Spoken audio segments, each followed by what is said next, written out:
Hi, everyone. Matthew DeSantis here with NYRA Bets, and welcome to another very special race preview where we're going to be looking at a pair of Saturday stakes races with the voice of Churchill Downs. That is Travis Stone. So, really want to make sure to check out this whole video as we talk about a couple of really nice stakes races on Saturday at Churchill Downs. Now, before we get to Travis and those races, I want to remind you to press that like button and subscribe to the NYRA Bets YouTube channel.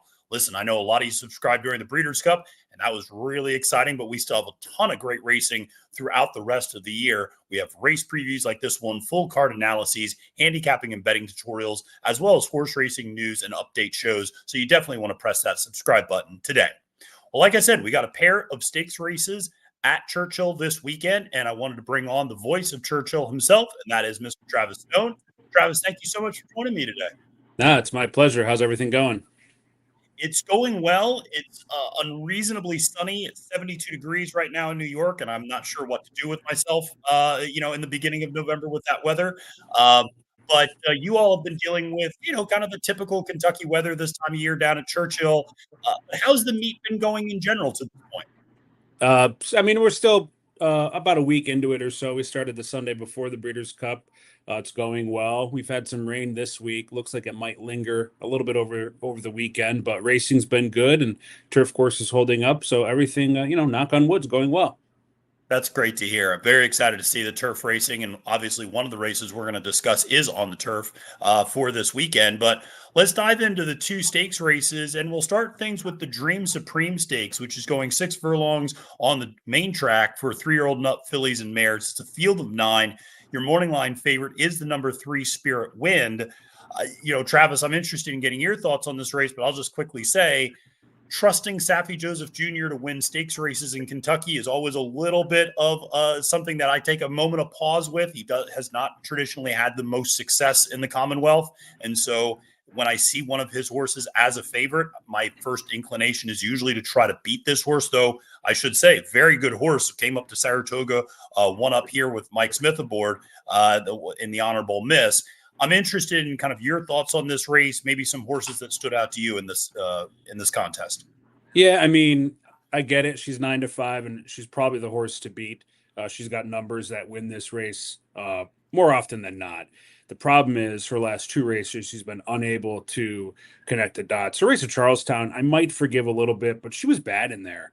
And that was the reason why I was against her at Keeneland last time. She outran herself a little bit in my eyes, but I'm a little bit skeptical of how that track was playing and the positioning that she had. I'm also concerned that there's some pretty good inside speed. Girls Weekend's got real speed. Louise Sai is a very aggressive rider. Uppercase is not known to be slow. So it just might be a little bit of a pace presence on the front end, and I'm going to dance around in this spot. There's 3 horses in here I thought were interesting, one of which is a long shot. I think Mystic Pleasure is the right alternative to her. Is well posted relative to the other speed. It's not a horse that needs to lead. She's in good form. She ran well last time. Checks all the boxes of a horse that feels like a live contender. But to me, I was more interested in Accomplished Girl and Miss Arlington. Accomplished Girl might be a little bit better on turf than dirt. However, her race 4 back, where she ran into Spirit Wind, wasn't all that bad in a race that Spirit Wind was able to enjoy things her own way. She's well posted outside, and she has one of my favorite angles in racing, which is third off of freshening with an improved figure in her most recent start, at least on the numbers that I use. So I thought she was kind of a live look. And my big long shot in there is Miss Arlington. She might just be off form and might need a break for the year. She was against the track last time. She's got some races that put her into the conversation here. I too like her post, so I just think she's well posted at those types of odds with some of those other angles. And I thought she was live at, 20-1 is a huge number. But I fully respect Spirit Wind and Mystic Pleasure. It's not like I'm taking big stands against, Yeah, no, I definitely agree about the alternative, the most logical alternative being the second choice on the board, Mystic Pleasure. Rudy Brissett has had a number of very good dirt sprinters, it feels like, this year. So Yeah, he's had a very excited. live fall. He's done very well Yeah. since the summer. He's running well almost everywhere. Yeah, for sure.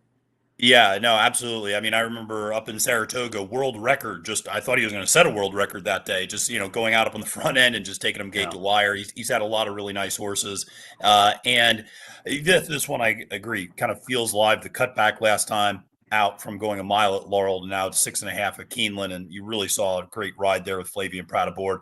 Obviously, going off Lasix, but some nice races. You go back at Ellis Park in the Groupie Doll, running a very close third that day without Lasix. So not too worried about that. And it's interesting. Accomplished Girl also caught my eye as I think a reasonable alternative in the spot. I also zeroed in on that race 4 back at Lone Star.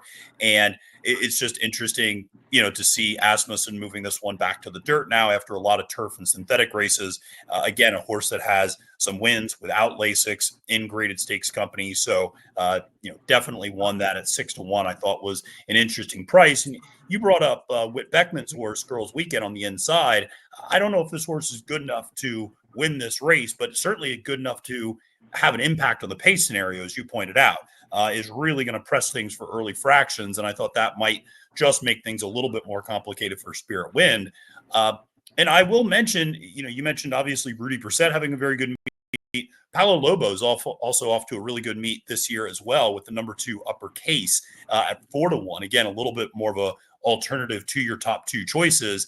And that last race, in terms of the buyer speed figure at 95, certainly more than fits in this spot. Does have to answer the question of switching off Lasix in this spot. Has not run without Lasix since debut all the way back in August 2022. So maybe a little bit of a question there. Lobo doesn't have necessarily great numbers on those changes, but again, another horse to consider at 4-1 if you're going to try to beat the favorite, or certainly try to beat the top 2, Spirit Wind and Mystic Pleasure. Yeah, the only concern for me on the inside horses is that's a tough post with the favorite hounding you from the outside. Yeah, and you got to cross the gap here too. The 6 furlong races at Churchill starting the shoe. Sometimes things can get a little bit weird there, but no, totally live contender. I think we covered them all. I mean, I think we just feels like we're in a good spot. Yeah, it is funny. I think if you can get past the top 2, it really does feel like the race opens up quite a bit, and you can really catch a price. I think at a really reasonable value there, and that's a great point about coming out of the chute. And I think all you have to do is watch the head-on sometimes, and you see horses from those inside post positions. It can get a little squirrely in terms of getting over to the rail, and getting pinched coming into the main track there. So horses they tend to run to open spaces. That's why if you watch head-ons, outside posts tend to veer out. Inside posts can run to the open space when they cross over. So that doesn't, I would say maybe twice a year here, we run 70 to 80 days. I remember distinctive incidences, if you will, with horses down inside. It's not a common thing, but it can happen. Yeah, absolutely. For sure. Well, let's move to the other stakes, which is the graded stakes race on the card, which is the River City Stakes, grade 3, going a mile and an eighth for 3-year-olds and up on the turf. And once again, we have a Safi Joseph favorite on the far outside, Cash Equity. And again, I'm going to try to beat this horse, not only just because of the Safi angle, but also just the outside post position in this particular race. Breaking from post 10, that horse is going to have to try to work out a trip to save some ground from that far outside post, which could just be a little bit of a challenge. We talked about some hot trainers earlier. I'm not sure if there's anybody who's turning out more live runners in big races than Brendan Walsh with Tyler Gaffleone aboard, particularly on the turf. They have the number 4 Reckoning Force. And then you have Mike Maker with Emmanuel, a horse that used to be in Todd Pletcher's barn, recently shifted over to Maker at 7-2. Another one I think that takes serious consideration, despite coming off of a poor effort perhaps last time out. Travis, interested in your thoughts on this particular race? Yeah, I'm punting on Emmanuel. Obviously can win, has races that put him in contention. I just feel like he's a horse that's seen better days and prefer to be racing in Southern Florida. Feels like his best races have always been down. Who wouldn't want to be in Southern Florida when the weather changes? But sort of against him. I'm not really against Cash Equity. I just think probably is the horse to beat on, as they would say, cold dope. Last time out was stuck behind Carl Spackler, sort of walking the park on the front end, and we saw what that race produced in terms of next stop performances. And the horse overcame some soft paces at Kentucky Downs and has really done very little wrong. So, the problem is you're going to have to swallow a horse that was 14-1 2 back and was 30+1 last time, who's now going to be one of the shorter prices. I'm all about Gigante in here, the 9, who over the winter and the summer of last year to the fall and in the winter was in my opinion, one of the top sort of Midwest turf horses. I don't think he was ever disguised as a horse that could be threatening for a spot in a race like the Breeders' Cup Mile. Just a really hard knocking grade 2, grade 3 type horse. Probably needed that most recent race, and the race didn't really come apart all that much. Didn't run poorly. That was the first start since March. Has good races on paper. I don't know if 12-1 happens. Maybe it does.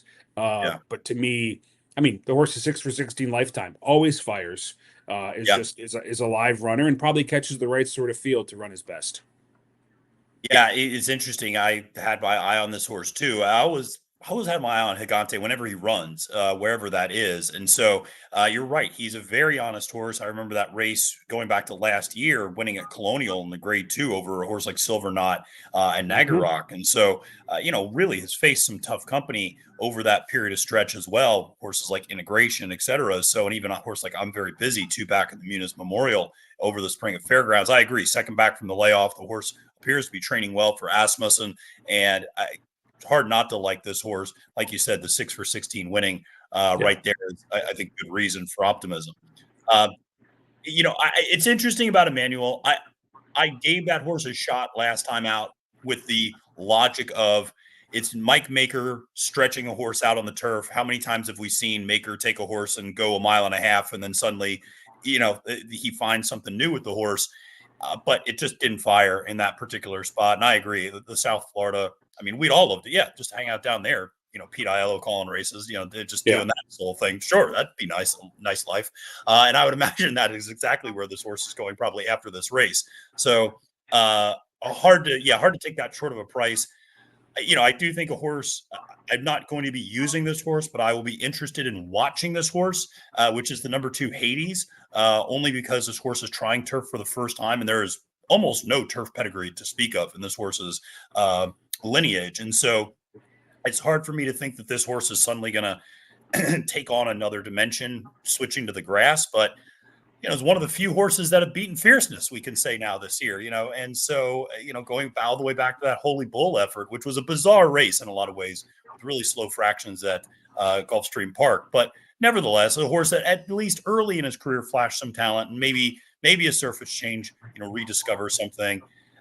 The horse that I'm really interested in is, it's a horse that I've always been interested in, usually when I handicap West Coast racing, and that is Master of Foxhounds. For Phil D'Amato, 12-1 on the morning line. It's a horse that I just feel, is usually an excruciating horse for me to use because the horse just doesn't win very often. You have to go back to last October in the John Henry out at Santa Anita, the last time the horse won. The horse always gives an honest account of himself. Maybe not a horse I'm going to be using on my horizontal tickets, but maybe a horse that I would be including on my vertical wagers at the very least. Tried to take him gate to wire last time out in an allowance race at Keeneland, and just wasn't able to get there. Major Dude ends up getting that win. Second back from a little bit of a freshening, and I just think D'Amato, it's been interesting to see him bringing some of his California horses to Kentucky this year. 12-1, like I said, more of a vertical play for me, but one that I would be including in my exactas trifectas. Yeah, for sure. The race 2 back in Indiana when Money Supply was trying turf for the first time, or at least was swapping to turf for the first time in a long time. And Major Dude last time, Major Dude was in good form this summer.